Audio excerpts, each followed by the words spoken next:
के शिखा हमारे साथ जुड़ी हुई हैं। शिखा, ओवर टू यू। अभी किस किस का इंतजार, क्या स्केड्यूल है, कौन कौन पहुंचने वाला है? आप तो पालम एयरपोर्ट पर ही मौजूद हैं। जी पूर्णिमा, देखिए स्केड्यूल और सिलसिलेवार तरीके से जो तस्वीरें हम दिखा रहे हैं, इस वक्त ऋषि सुनक पहुंच चुके हैं और इसके साथ ही शेख हसीना पहुंच चुकी हैं और आज सुबह से ही लगातार राष्ट्राध्यक्षों का आने का सिलसिला लगातार जारी है। पूर्णिमा, मैंने कहीं पर एक प्रोडिक्शन बहुत अच्छी पढ़ी थी और उसमें ये लिखा हुआ था that 21st century is going to be the best for India.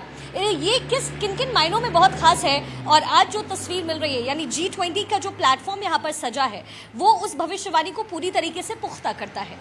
G20, जैसा अदिति कह भी रही थी कि ना केवल भारत के लिए बल्कि अलग देशों के लिए, सभी देशों के लिए ये स्टेज बहुत ज़्यादा महत्वपूर्ण है कई लिहाज से। रक्षा के क्षेत्र में हमने बात कर लिया, यानी डिफेंस डील को लेकर के जो यहाँ बातचीत होगी, इसके साथ ही सी रूट के जरिए जिस तरीके से व्यापार करने की कोशिश चीन की तरफ से होती रही है, या फिर कह सकते हैं आप कि जो फैलाव चीन का होता रहा है उस पर पाबंदी कैसे लगे, इसको लेकर। और वसुधैव कुटुंबकम यानी सारा देश अगर एक परिवार के तौर पर है तो यूक्रेन और फिलहाल रशिया की स्थिति हमने देखी है, तो रशिया और यूक्रेन से साधने की कोशिश भारत और चीन को भी की जाएगी। यानी भारत और चीन के बीच जो तलखियां हैं, या फिर पाकिस्तान, खैर अब तो उस सिनेरियो में भी नहीं रहा, लेकिन कहीं ना कहीं इन तलखियों को कम करने की कोशिश, इसको लेकर के रणनीति यहाँ पर बनती हुई नजर आएगी। लेकिन भारत में इकोनॉमी के लिहाज से व्यापार बहुत ज़रूरी है और ऐसे में जब जो बाइडन यहाँ पहुँचेंगे और जो 2 बायलैटरल टॉक्स होने वाली हैं पूर्णिमा, उसमें व्यापार पर एक कंसेंसस बनेगा जिससे यानी कि कॉमन प्लेटफॉर्म पर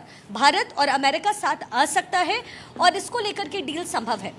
तो कह सकते हैं कि G20 को लेकर के पूरी तरीके से तैयारी है, ना केवल भारत की। भारत का तो स्वरूप आप देख ही रही हैं, मैं अगर आपको दिखाऊंगी तो आप हैरान रह जाएंगी। मैं मूवमेंट्स आपको बहुत ज़्यादा दिखा नहीं पाऊंगी, लेकिन देखिए सिक्योरिटी को लेकर के यहाँ पर लोगों का आना जाना भी तय किया जा रहा है। ये पूरा एयरपोर्ट का वो एरिया है और आगे बढ़ेंगी तो पूरा एयरपोर्ट से वो तस्वीरें मिलनी शुरू हो जाएंगी। लेकिन फिलहाल G20 को लेकर के हम पूरी तरीके से तैयार हैं। भारत पूरी तरीके से आश्वस्त है कि सुरक्षा के लिहाज से हो या फिर कंसेंसस बनाने के लिहाज से हो, भारत मजबूती के साथ आगे बढ़ रहा है और बढ़ता रहेगा और 5वें पायदान से 3रे पे छलांग लगाने में कोई कसर भारत की तरफ से नहीं छोड़ा जाएगा। पूर्णिमा।